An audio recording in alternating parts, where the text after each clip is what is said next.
From Fox 8 Sports, this is the Overtime Podcast.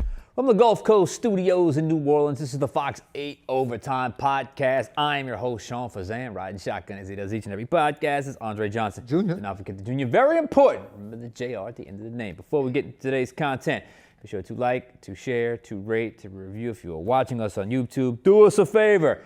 Hit that subscribe button. Get the bell notification for when we drop that fire content. Also, hello to the Gulf Coast Sports and Entertainment Network. Glad you have found us here. We're glad you have found us here because I checked the ratings the other day. And the midnight showing of this podcast did a nice rating. So I know y'all are watching on this network. So thank you guys for finding us here. Tell your friends there's more to come on the Gulf Coast Sports and Entertainment Network. Andre, it's Wednesday, a special Wednesday. It is Thanksgiving Eve. You never know it based on this because we got some Christmas stuff going on right we here. Jumped the gun on this one. It is still Thanksgiving Eve. Wednesday, big day, the work week, obviously. Saints travel to the Dolphins in the midst of a holiday week. It's always interesting to see what teams handle that week the best. But nonetheless, it is still a very important week. Always one of my favorite holidays, Thanksgiving. So thankful to be here with all of you. Thankful that you have now. We've now been, rolling with this, the two of us for a couple of years now? I think 2 years. 2 years, yeah. Once Sil took off, back to Baltimore. I think we're on episode 702 today. 702 episodes. So thankful for the opportunity to do it. Thankful for y'all watching, and thankful for all that comes with this podcast because it has grown so much. How you feeling? I'm feeling good. I'm looking. This is like the day before game day because Thanksgiving is tomorrow, and the cornbread dressing, the sweet potato casserole. Gotta have that turkey, the gumbo, everything. So I feel like I really got to lock in today. So I'm ready for the meal day tomorrow. I'm hosting at my house. We got a lot of family coming over. We did a lot of work in our backyard, and it's just about done. Found out today though I got a leak in one of my one of the things we're doing. Dang. That was not fun, but we're gonna have to work around it. We adjust. That's what we do. We adjust on the fly on this Thanksgiving, so it should be fun. All right, Andre, we got to talk a little business here because the Saints' offense is not playing well right now. They're not playing well. And I got to just say this: I love some of y'all. I love the ones that love us.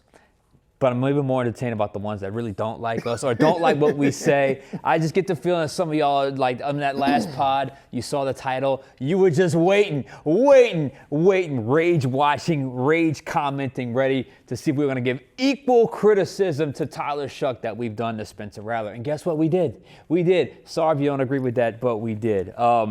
But nonetheless, I'll tell you what, Sean, as soon as they saw Tyler Shuck lose that game, forget when we dropped the podcast. I can't wait, boy. See, the Rat Pack, they a little quiet these days, but don't get it twisted. They are still around. And they were like, well, yeah, talk about Tyler the same way you talked about Spencer. You could just feel it. I just felt the rage in the comments. I started laughing. It was funny. But we gave him the proper evaluation. I gave him a D+. Yeah, I mean, what else do you want? But on a serious note, which I guess that was pretty serious too, based on some of the comments y'all give us. What's going on with this offense right now? That's what we were trying to figure out. And when I hit the number, or when I saw, I'm just doing my normal Tuesday checkup on all the stats, team stats, 32nd, dead last. I guess tied for 31st, tied with the Raiders for dead last in scoring in the NFL. 29th in rushing, 20th in passing, 26th in total offense.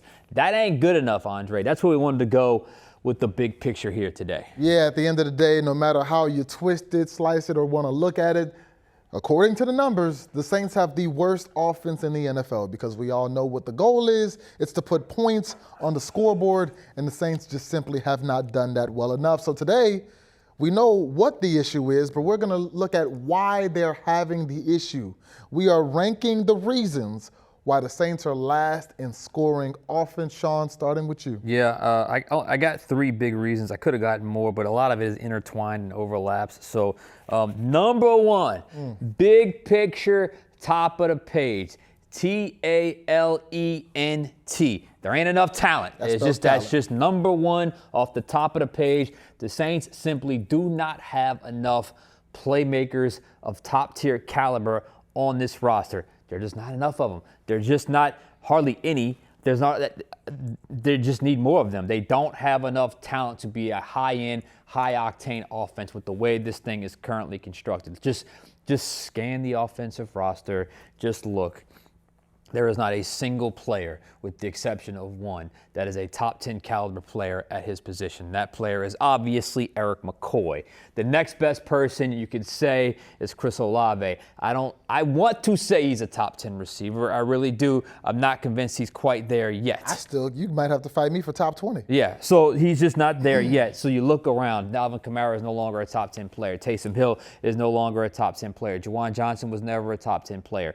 You look at the offensive line. I think Banks is certainly the arrows pointing up. I think Fuaga, we still have to wait and see. Penning is now gone. Obviously not a top 10 player. Cesar Ruiz is a bottom tier guard in the NFL. We talked about Eric McCoy. He's obviously the only top 10 player. Then you look at the quarterback position. Neither one of those guys are top 10 players. When you look at this class coming up, this draft class, this free agent class, number one thing they got to do, they got to add some top-tier talent on offense. It's got to be in any position, wide receiver, tight end, running back, and we'll see in a couple of weeks if they do need to add that talent at the quarterback position as well. Because what you have from a personnel standpoint right here, right now with this offense is just not good enough. Even if everything else was working, this offense would still be at the absolute best 20s based off the talent that they have with the other things. So that's reason number one, talent. What's your reason number one? Or do you want to go back and forth, or do you want to go all three? Go all three. All right, I'll do all three. All right. Because I want to start from the bottom and work my way up. All right. Number two, this is a big one. It's Kellen Moore. Kellen Moore is another huge reason why. This offense has not scored more than 20 points in 10 of their 11 games.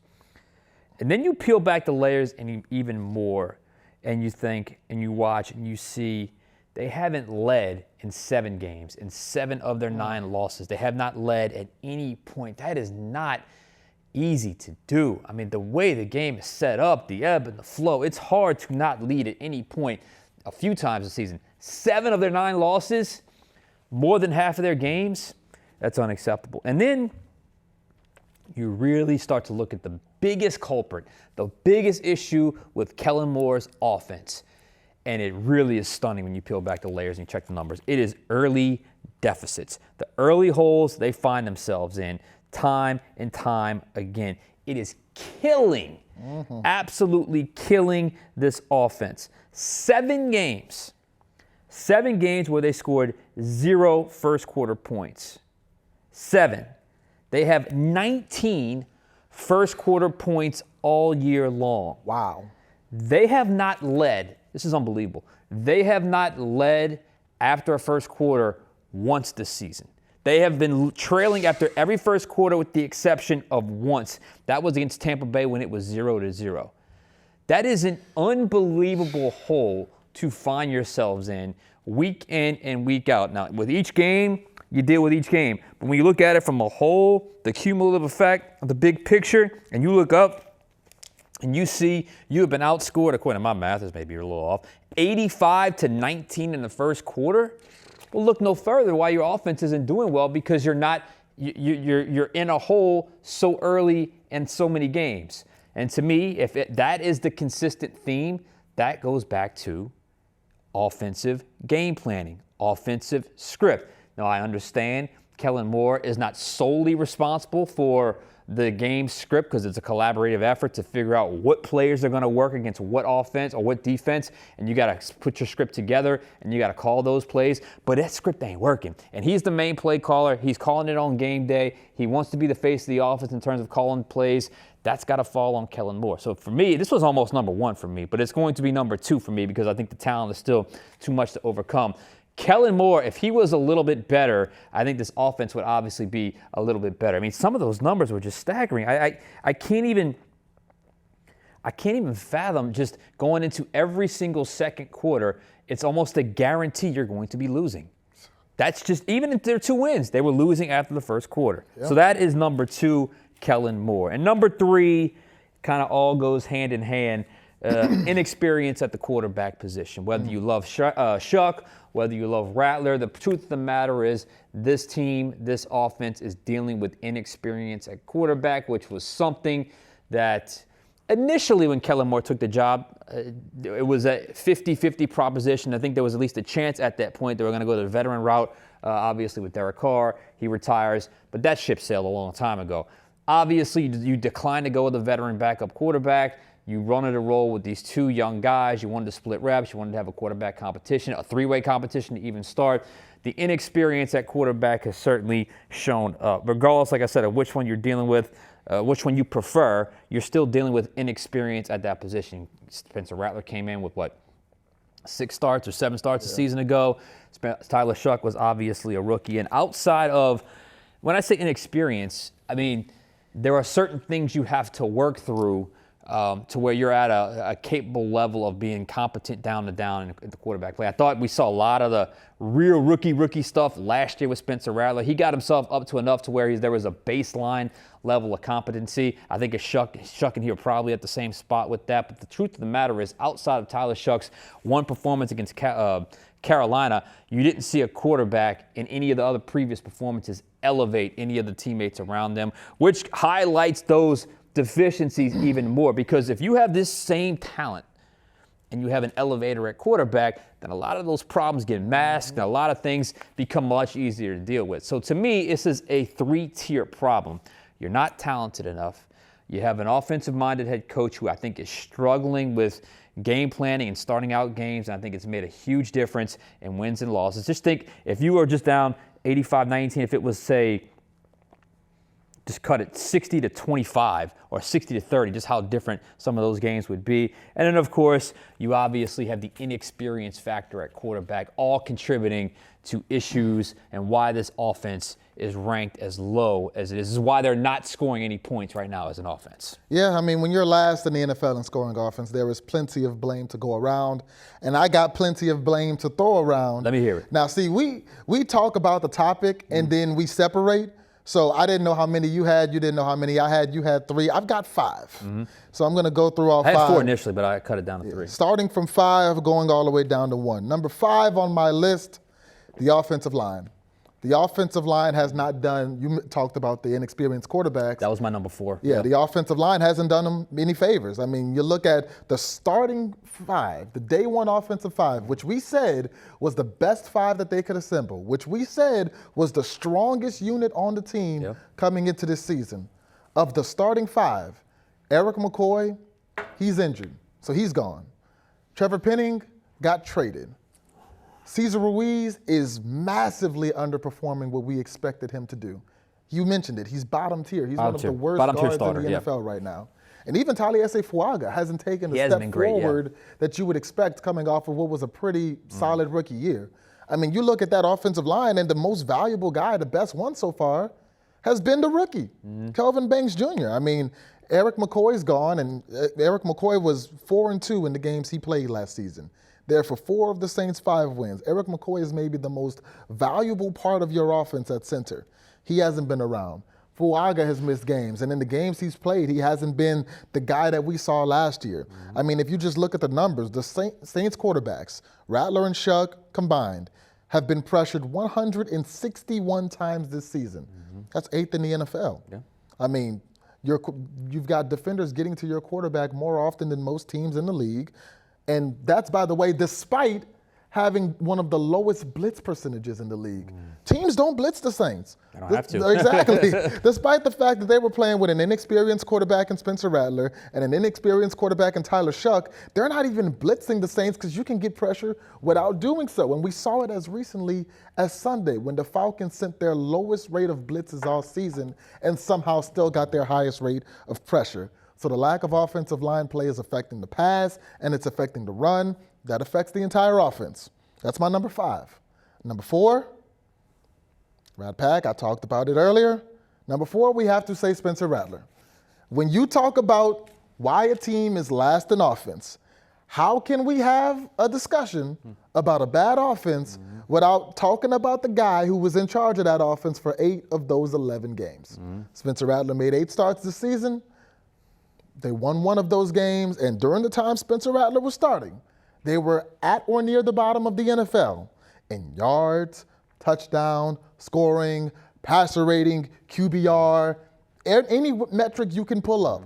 When Spencer Rattler was quarterback, they were at or near the bottom of the NFL. He didn't play one game last year and this year that made you step back and say, wow. Yeah. You know, we gave a lot of grades out to Spencer Rattler. I don't think we ever gave him an A. I don't think he ever played an A worthy, even an A- worthy game. You know, he was not capable of leading this offense where he needed to go. And this season, last season, it was all the excuses. Oh, he's not healthy. He's not this. He's not that. He had a healthy team this year. He had Rashid Shaheed, someone who Tyler Shuck hasn't had because they traded him.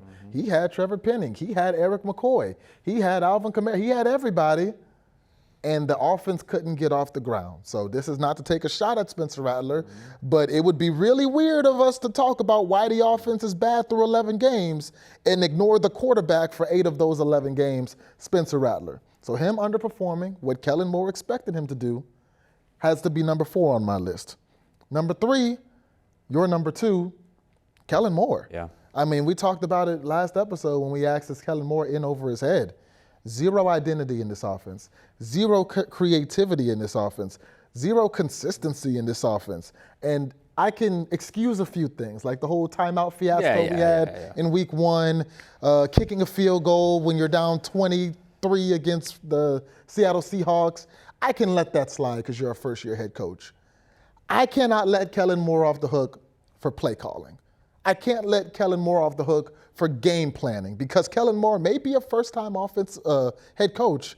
He's not a first-time offensive mind. No. He was an offensive coordinator in Dallas, in LA with the Chargers, and for the Super Bowl champion Philadelphia Eagles. Kellen Moore is very familiar with how to run an offense because even before he did that, he was running an offense as an NFL quarterback and one of the most successful, when it comes to numbers, collegiate quarterbacks ever.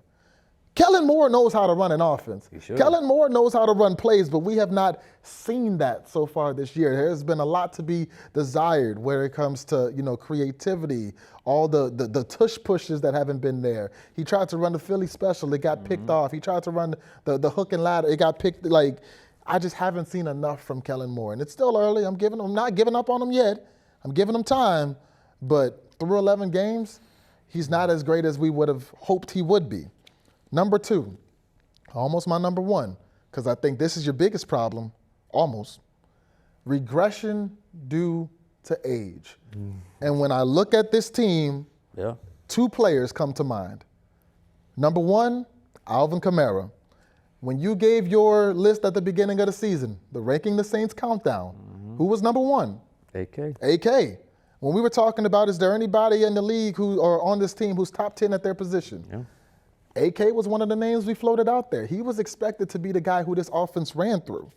Instead, Alvin Kamara is averaging a career low in yards per game, yards per attempt, yards per reception, receptions per game, and yards per target. This is by far Alvin Kamara's worst season. Is it all his fault?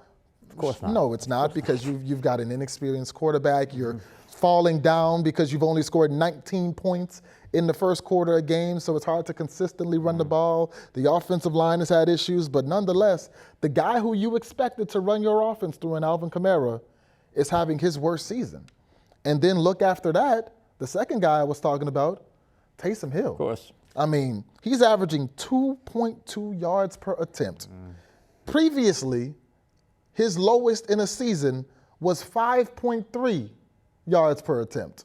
So this is by far the least effective he's been running the ball. He's been virtually non-existent in the receiving game. And Taysom Hill is one of my favorite Saints of all time. It's so hard for me to say Exactly. this. Yes. He's one of my favorite Saints of all time. But he has noticeably taken a step back. He's not as fast. You know, back in the day, when it's 3rd and 1, 4th and 1, 3rd and 2, you send Taysom back there, everybody on the field knows what's coming. Guess what? But Taysom was so talented and athletic, he's going to get them 2 yards anyway. Nowadays, sometimes break free for like 40 or 50. Exactly. Like we saw 75. We saw him do it in Cleveland or against Cleveland last year. This year, you're sending them out there. Everybody knows what's coming. but he doesn't have it athletically to pick up those yards. It's just not working anymore, And Kellen Moore it's not like he's not giving him the opportunities. Oh, almost too much. Exactly. He has the opportunities, but Taysom isn't able to convert on them how he used to be. So when I look at why this offense is dead last in the NFL, the two guys who you probably would say were your most talented offensive weapons in AK and Taysom, they've taken a huge step back. Yeah. And then number one, which culminates the whole list, Mickey Loomis. Okay. Because when you look at everybody I named, everything that I named, who's the guy who put it together? Mickey Loomis. What was your number one reason on your list? Talent. Talent. Who is responsible for putting the talent on the field? Who is responsible for building the roster? If there's not enough talent on the team, if you've got guys regressing due to age and you don't have younger guys to put in their place, if your offense is struggling, if your coach is struggling, it's easy to blame them, and we will blame them. We have been. But we have been blaming them. But we got to look one rung up on the ladder and say, well, who put this thing together? If you go to a restaurant and I order some chicken tenders, I order a burger, I order a steak, and they overcook my steak, I'm going to be mad at the guy who cooked it. Yeah. In this way, Mickey Loomis cooked this roster up. So if the roster isn't talented enough, the number one reason that the Saints have the worst offense in the league is the guy who put the offense together. So I got to say Mickey Loomis. That's interesting. We went through 8 different things, and we only overlap once with Yeah, Kellen just with Moore. Kellen That's Moore. crazy, right? We had all those reasons. I think you're dead on the inconsistent O-line play, because I think the O-line play has been a little up and down. I think they've had some moments where they played well, but I think last week they did not play particularly well. When you talk about the Rattler situation, I just felt like he reached the ceiling as a player, and I think the ceiling is where he's going to be a backup in the NFL. So now you turn the table to Tyler Shuck, who is coming off of like I said, I referred to this last week or last pod, and we won't know until we see the games. Like, what is the outlier and what is the real? Exactly. Okay, because you gave me 2 games where you kind of looked, okay, at least you didn't look like a fish out of water, or you didn't look overwhelmed, but it wasn't good enough. And you had one game where you were really good enough. So what is going to be, that to me is the underlying theme throughout the rest of the season. That's what I want to find out more than anything else. And then you get to Kellen Moore, and it's like, some of the things you're struggling with are things that we talked about this a couple weeks ago. Some of the things I thought he might struggle with, he's not. Like, for instance, the vibe is good at Saints camp. So the culture is building. So that's good. But some of the things I thought he would be really automatic at, especially when you talk to him personality, he's kind of an analytical guy. He's kind of a guy who's pretty short with his answers. It almost feels like being in the lab devising game plans and plays would be where he would shine the most. I think that's where he's fallen short the most. So it's been a lot of different factors. I love the fact you talked about the age, because I brought that up in the talent. Those 2 players are not the same player anymore. And I think that's been evident throughout the season, the way it's all played out. We'll see how long Alvin Kamara is out. I'm sure Kellen Moore will give an update later today, so by the time you watch this, we'll know. And then Taysom, look, the second play of the game, or the second drive of the game, the first play out of that kickoff return, he's got a chance. He misreads the hole and bounces it outside. He don't have it anymore to bounce it outside. I mean, they tracked him down pretty quickly. So it's a tough situation, but those are all factors that are converging for this offense. But I think if you're now Kellen Moore, you got to have your okay moment. All right, I got to pivot away from this. And if we're going to be bad, at least I want to be bad a certain way, and that my young quarterback getting as many reps as possible. I'm playing as many young players as possible.